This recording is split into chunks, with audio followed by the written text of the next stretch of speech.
Hello, in this video I'm gonna show you how to change back gesture sensitivity in Infinix Note 40 Pro.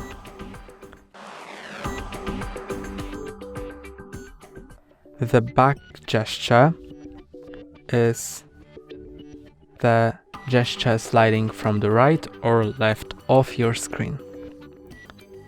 First, open Settings, then go down to System Navigation, More Settings, and now you can change the back sensitivity.